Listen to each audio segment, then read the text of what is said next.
Esther 6.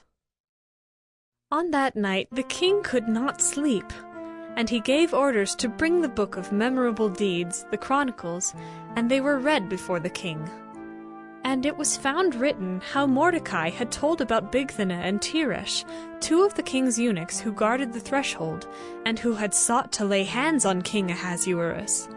And the king said, "What honor or distinction has been bestowed on Mordecai for this?" The king's young men who attended him said, "Nothing has been done for him." And the king said, "Who is in the court?"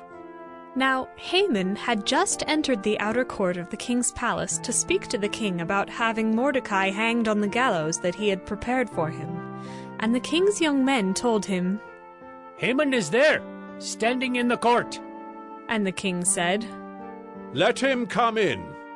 So Haman came in, and the king said to him, "What should be done to the man whom the king delights to honor?" And Haman said to himself, "Whom would the king delight to honor more than me?" And Haman said to the king, "For the man whom the king delights to honor, let royal robes be brought, which the king has worn, and the horse that the king has ridden, and on whose head a royal crown is set. And let the robes and the horse be handed over to one of the king's most noble officials. Let them dress the man whom the king delights to honor, and let them lead him on the horse through the square of the city, proclaiming before him, 'Thus shall it be done to the man whom the king delights to honor.'"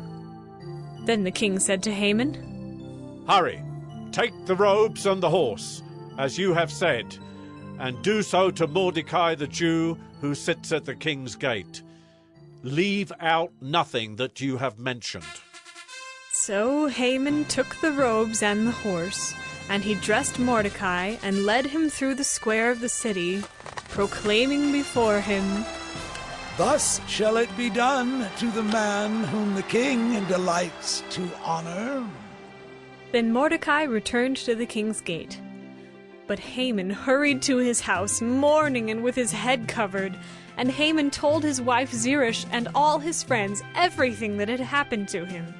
Then his wise men and his wife Zeresh said to him, "If Mordecai, before whom you have begun to fall, is of the Jewish people, you will not overcome him, but will surely fall before him."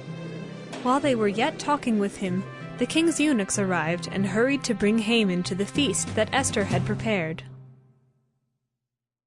Created using Powtoon.